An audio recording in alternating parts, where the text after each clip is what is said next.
Welcome to Inkonversation, the podcast that fuels your entrepreneur spirit. Brought to you by Inhomoko. We deliver thought-provoking conversations with industry leaders, game changers, and unsung heroes, all making an impact in their communities and shaping the future of business. Let's grow together and transform the world, one business at a time. Hello, Isabelle. My name is Isabelle Kamariza. I'm the Rwanda Program Manager at Inhomoko, and it's a great pleasure to host you on this Inkonversation Inhomoko podcast. Please feel free to introduce yourself. Thank you, Rachel. Thank you for having me. It's really my pleasure to be part of this Inkonversation. I'm Isabelle Kamariza from Rwanda, and I run an organization called Solid Africa. Thank you. As we kick off this conversation, we would love to learn about what inspired you or what inspired your journey to begin Solid Africa. I think all started when I was studying abroad. So I did my high school here in Rwanda, and then for university, I went to Belgium, and I was going there to study law, but I didn't really like law. Then on my third year, I had kind of an existential crisis of wondering where my life would be. If it was all about having a job, getting a family, or if there was something else. And I think in my quest of looking for something else, I took the Bible and I read it for 3 months. And what I understood was, at the end of the day, what would be asked of me is, what impact did I have on others? Who did I clothe? Who did I feed? And I think that opened up my eyes on really the issues that I was seeing in my community where I was living. And one of the issues was homelessness. I started feeding somebody. So I think what really gets me to where I am today is me understanding that, first of all, you don't need money or a lot of things to be able to help somebody. And then the movement grew from people to people. We end up feeding hundreds of homeless people. And then I came back here in Rwanda. And when I came back, I met an amazing woman. Her name is Mama Zuzu. And Mama Zuzu, we were in a prayer group. And I remember every time I would pray for the sick, she used to have I did a smile, and I used to tell her, but Mama Zuzu, what do you always laugh when I'm praying? And you don't laugh when somebody else is praying. And she told me, because I think it's so easy to pray for somebody. It's easy to talk, but the real difference is really to act. And she told me, you are on holiday. Instead of praying for patient, why don't you go and visit one and then come back and praying for that one person, that specific person? And that's what brought me to public hospital. I went to Africa, the biggest one here in Kigali, and my life changed. I think that's what brought me to do what I do. From that first visit to a patient, I realized how food was a big issue in hospitals. Mostly is that because public hospitals rely on family and friends, but when you are already in a hospital where you are too far away from your home, it's become a big challenge.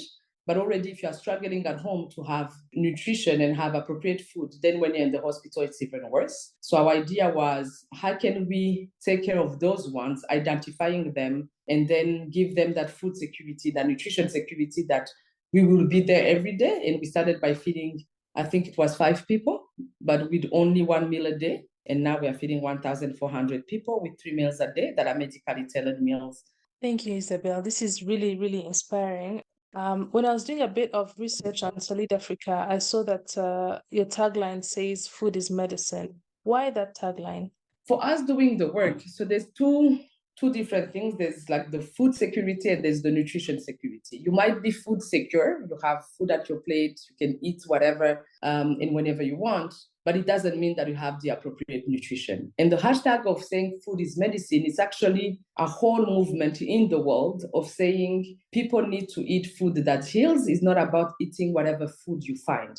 And the food is medicine has 2 components. There's food is medicine when you are not sick, which goes to the prevention of you eating healthy. But there's also food is medicine now as something that is a supplement to the medication that you receive when you are sick, that goes with the medically tailored meals. For example, in Solid Africa, we have 8 different diets. Those one goes to the medically tailored meals, going from no salt, no oil. We have some that are liquid for people that are tube fed. And then my favorite one is the breastfeeding mother. We recognize that it's difficult for a new mother to have enough milk if they're only eating 3 times a day. So we make sure that they have access to food 5 times a day, putting hot beverages in between meals. So food is medicine is actually to say, and Rwanda is right in the middle of how can we change the way we are eating? If you've seen the rate of malnutrition that we have in the country, if you are seeing the non-diversification, and I think for us, we can even link it to the fact that as Rwandan, we don't really have a big food culture, because for us, it's more about eating because you need to eat, but not into the enjoying the food. So that's what we are pushing, and that's why for us, food is medicine is really important. But I think food goes beyond the food is medicine. Food has so many components that sometimes we don't give it to food, but really that's how we are positioning ourselves as really true believer, but also true practitioner of the food is medicine kind of approach. You've mentioned in the past plans to fulfill thousands of meals orders daily, and to date you have expanded to growing your own food on site. So what has the impact of owning more parts of your value chain had on your growth? And what are some of the limitations you faced or are facing as you grow? I think for us, growing the food was the next obvious steps. Today we are producing more than 9,000 meals a day. It's really difficult when you're producing that quantity of meals when you depend now on the fluctuation of the market. It's really difficult to actually do a plan to budgetize. So what happens is that when the changes of the prices are happening, it means that either you have to have more money, or either you are working with the same budget, but then that means that you have to actually decrease the quality of your meals, which we didn't want to go through it. So we started by farming. I think the first thing we farmed was beans. And then slowly, we are integrating almost farming everything from rice to fruits, going into some starches, vegetables. And what we have seen, for example, when there were fluctuation of some of the prices, and especially also in COVID, is that as our price per meal didn't change, but also going forward in our growth as we are serving more and more patients and are planning to actually run more and more kitchens, is we are mapping cooperatives and to be able to work with them. And for them, it's also a fact of knowing that they know exactly they will have a market. So for us, farming was the only way to go to actually have a product that is of quality and that is affordable. Because at the end of the day, our mission as Solid Africa is that our meals has to be affordable, accessible, and avoidable to anybody, regardless of your socio-economical category. As we are growing, we will not be capable of actually farming that amount of food. So the only way is to do partnership with cooperatives on top of what we farm, and then we'll continue. This is very impressive. So currently you provide 5 programs at Solid Africa. The first one, I think, being Gemura, Food for All, Tiza, Medical Expenses, Gombora Program, Sukura for Hygiene, Menya for Advocacy and Awareness. Was this a natural evolution, and what has guided your growth strategy to date? So those programs, those were, I think, not a natural evolution, because those were the programs we started with. So when we started in 2010, actually, we spent the whole year going to the hospital on a daily basis and talking to patients before actually we had a mission statement and things like that. What would be the program of our organization, to understand what were the pain points of the patient. And for us, the patient, we have to actually do it in a holistic way, meaning that if I have given you food, but then you have a prescription because your medicine is not on the list of the public insurance, then at the end of the day, what I want to do with my food and what we do to the medically tailored meals is to be able to speed up your recovery. So that's why we took the issue of the patient in a holistic way. As we are going and as we have grown, what we have found is that food remains the biggest challenges that we have found in public hospital, and food is taking, up until now, more than 93% of our budget. And that's why we communicate mostly about food. What is good is, like, for example, for the program Kiza, when we started in 2010 in Kiza, we used to buy a lot of medicine that are not on the list of the insurance. Back in 2010, all the private insurances had to pay 1% of their revenue to the public insurance basket. Now, that law have changed from 1% to 5%, which means there were more funds going into public funding. Once that happened, what we have seen is that the medicine that we were covering, because they were not covered by the public insurance, now are covered by the public insurance. I'm talking about like medicine that goes into the chemotherapy. I'm talking about heart failure kind of medicine. All of that back then they were not covered, and now they are covered, which means that our Kiza program is actually dying, and we are happy about that. Is actually dying, and we are only taking care of really ad hoc special cases where we can't find the medicine or if there's a special test that they need to do. And then when it comes to other programs like Sukura Hygiene, one of the biggest programs we were doing was to provide clean drinking water. And we had put 3 water tanks. But what we are seeing now is that new hospitals that are constructed in Rwanda, they put clean drinking water. And also for that program is that wherever we're going to build a kitchen in a public hospital, clean drinking water will come with that because all our kitchens have clean drinking water. And when it comes to advocacy, I think that is just paramount to the work that we are doing. That's what we are doing now with the food, is that we are always advocating for the well-being of the patient when they are sick, and looking at the interest also, for us, at the interest also of the money that is being pushed into the healthcare system. How can that money be the most efficient way? And we think filling a gap as the food actually strengthens the healthcare system. So what impact do you see the growth having for the organization and the patients you serve in terms of these programs? And do you also have plans to extend your operations to other countries, maybe in East Africa or beyond? So for the growth, it's for us for food to be part of the medical stay, ideally, but just food to be part of the routine of the patient. And for that, it's not just the recovery rate that we are targeting, but studies have been made, not in Rwanda, but in other countries, that also medically tailored meals does actually also reduce the readmission rate, especially for people who have chronic diseases and will be back and forth in the hospital on that. But I think having just kitchen and availability then go also into the emotional well-being of the patient, because there's also another study, but even if there were no study, that links actually food and security and not knowing where your meal would come from with rate of depression and anxiety. And when we are talking to your question about any plans of extending to East Africa, I think we share this issue with many neighboring countries, some not, but for us, the focus is first Rwanda, is how can we make sure that this issue is solved in Rwanda before jumping to another country. But at the same time, also it depends on the partnership and who will be driving that expansion. Because we do think that our model of farm to fork approach is actually proof that we can have good food at an affordable price. You can have a diversification, you can have different menus that won't cost you more. So that's why we think our model can work anywhere. Even in countries like Kenya, we're already in public hospital, they're feeding people, but the food that they're giving is not in the sense of medically tailored meals, is not in the sense of food is medicine. It's just to say that you have eaten, but it's not actually food that will heal you or help you to heal better. So building on the theme of partnership, what partnerships with stakeholders have you formed or are pursuing to meet the needs of your clients? And to be a bit more specific, why is it important to cultivate solutions that include private sector, individuals and companies? And what are some more practical examples of private and public collaborations and partnerships that have amplified and advanced the work of Solid Africa? We think that you need the combination of the three to actually have long-lasting societal changes or innovation, in the sense that you need really the government, the public sector, you need the private sector, and then you need the involvement of the individual. So when we started Solid Africa, that's the model, is that when we started, even when we were feeding 5 people, we wanted just to make sure that first, we are part of the vision, that what we are planning to do, or what we were doing already, was going through the bigger vision of the country. How do you create lasting impact? Is that it has to enter in one vision.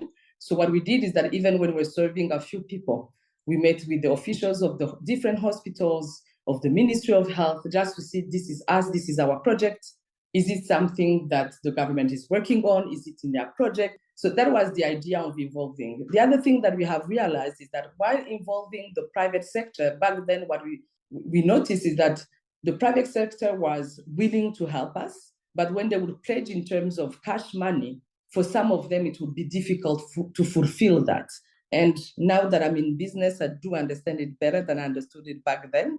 But what we did was then to change the strategy and say, instead of going into those companies and ask for money, why don't we target companies that are producing what we need? And that has been our strategy. And what has been, for example, one of our biggest partners is Minimex. They do maize flour. We started with them in 2011. They were giving us just one bag of maize flour, 25 kgs per month. Now they're giving us 1 ton and 200 kgs per month as a donation. As we grew our patient, they grew with us. So those are the kind of strategy. The other part of the individual is that change starts in the heart of the person, of the individual. It really starts in a group, is that 1, 2, 3 people come together and be like, we want to do that, and then it evolves. So the individual is really, really important. And when we started Solid Africa, because we're all volunteer, we were poaching. If I had met Rachel back then, I would have probably poached her. I would go and poach all the smart people. Then when the individual does feel that they are concerned, they bring more people. And that's how we were able to create a whole movement of young people when in the beginning of our 20s. But it was seeing people coming together to try to solve something, and then seeing us 13 years after being able to achieve actually what we have put our mind to. I think it speaks really to the heart, I think, of partnerships, and how alone is difficult to actually advance, and that the success of Solid Africa is actually a component of so many people that have contributed, so many organizations, so many entities. A lot of time people ask me, so does your government fund you? Because they're looking at funding in money as a government, but if we've been able to actually have them help us with like land in kind things, helping so many things for us to structure how we're gonna scale, a lot of meetings, and feeling that you are in a real partnership. So I think partners are really, really, really important. And the last partnership I'll talk to about, of course, there's like the founders foundation outside, but I think one of our great partnership that we have is with the Imbuto Foundation. Imbuto Foundation, the First Lady Foundation, when we were looking for somebody to invest in us, to build that industrial kitchen, to really invest in infrastructure, we couldn't find anybody. We couldn't find somebody to understand. So we were looking for the money for a long time, up until we went to Imbuto Foundation and really presented our case and how we were stuck. And then having them taking that and say, let us help you to be able to fund, to build. And just, I think, the discussion and feeling that you are building something together. At Inkonversation, our values are the core of what we do daily. And we believe that all the problems of the continent have solutions that already exist on the continent. And we know that our people are our great resource. So what are some of Solid Africa's values and why? We have a lot of values, but I think some that we really highlight, I think the first one is empathy. And that comes from the fact that whatever you are doing, if you do it with empathy, you will always do it well. It doesn't mean that you won't do mistakes, but your intentions will always be good. And working in the field that we work with in a hospital, what we don't want to enter in is, there's a thing that they call compassion fatigue. It's like when you work in an environment that is hard, or when there's a lot of issues or problems or things like that, you might get used to that and not feel the urgency anymore, or not feel touched. So that's why we really emphasize on that empathy, and that also empathy is cultivated, especially for our field officer to go through into talking about empathy, what they feel, what they sense. And sometimes also because patients are the one who are suffering, they might not be nice to you. So how do you make sure that you keep being nice when sometimes they are not? And you have to understand, because they are the one suffering. So the empathy is a thing that we do, but not only in our relationship to the patient, but also in our relationship to our colleagues, in our relationship to our stakeholder, to always have that empathy in mind. The other thing that we really emphasize in is on the dignity of our patient. And that's why in Solid Africa, you will not see us advertising our patient fundraising by sharing pictures or sharing things like that. Any patient that is either on our website or either in one of our communication are patients that have healed, went back home, and then when they're comfortable, when they're in their Sunday clothes, when they feel like, they're on top of their game, then we can have an interview. But we don't want to show the most vulnerable place where they've been and be that it's out there. So dignity is really important. We are not fundraising, selling their sad story to be able to have the funds to drive that. As we are doing is really working with the patient and working with any stakeholders to make sure that they have appropriate nutrition. The last one, which is sustainability. Sustainability is always what we aim for, and everything that we are doing, or when we plan our strategies, to see how are we putting sustainability in everything that we do. As a leader in the social enterprise space, your work has been recognized far and wide, from features on CNN, awarded as Sirgwa, or Celebrating Young Rwandan Achievers Award by the Ibuto Foundation. That is the organization of the Rwandan First Lady, as you earlier mentioned. You've also been recognized as a Young African Women Leaders Forum Award by Michelle Obama. And you're also one of the Young World Ambassador and Forbes Women Africa, and you received the award. And the list goes on. So with this so many milestones that you've passed, what is your proudest achievement to date? Yes, thank you so much. I think my proudest achievement to date is the fact that in the last 13 years, since the day we started feeding those 5 patients, we never missed a day. For me, that's the biggest achievement. And when I feel, I would say, when I feel down or when I'm struggling with that thing, that is the biggest achievement for me that gives me strength and push me to continue, is that whatever challenges we have faced in the last 13 years, we always overcome them. And even if when we didn't have the money or the car or whatever we needed to be able to deliver, we still delivered. For me, that's the biggest achievement. And I think for the prize and things like that, for the recognition, no one goes into this work thinking about those. I think those recognitions really are there just to comfort us as Solid Africa, to say that you are seen in the work that you are doing and that you have people that do understand the work that you are doing. Great. So Isabelle, as we close this conversation, I would like to ask you to shine a little bit of light on an organization or an individual whose work is making a difference in the lives of their community, that you really look up to. So I think the first one, it's a woman called Delphine Wamahoro. So Delphine has an organization called Our Sister Opportunity, and they are based in Gakenke. And what she does is really amazing. That's where she's from. Her mom was a teacher there. And really, she took all the women and girls in her community and give them skills. And it's just beautiful because it's done professionally. They do clothing, they have a millet, they have many businesses, and the girls are confident, the women are confident. And to see somebody coming back to their community after seeing the world and having position, she worked also for an international organization, and then to come back and build something, for me, is so inspiring. And she went back to where she's from, where she grew up. The other one is called Centre Marembo, of a woman called Nicolette. And Nicolette inspires me because she was a lawyer. And then she met somebody one day, a young girl who was homeless, who was 11 years old, and it changed her whole life. She has built something where she takes actually young women that are homeless or don't have any family support, and then she brings them in that center. She gives them socio-economical help. She gives them therapists. She brings them back to life. Some of them have children. She teaches them how to take care of the children, and then she tries to actually reintegrate those women into the society, either if they still have a family, if they want to go to school. And that's why she only takes women before they are 18 years old. She deals also a lot with teen pregnancies kind of cases. I think those are the two, but there are many more. Thank you very much, Isabelle. Thank you for sharing with us the great work that Solid Africa is doing. We commend it. Thank you.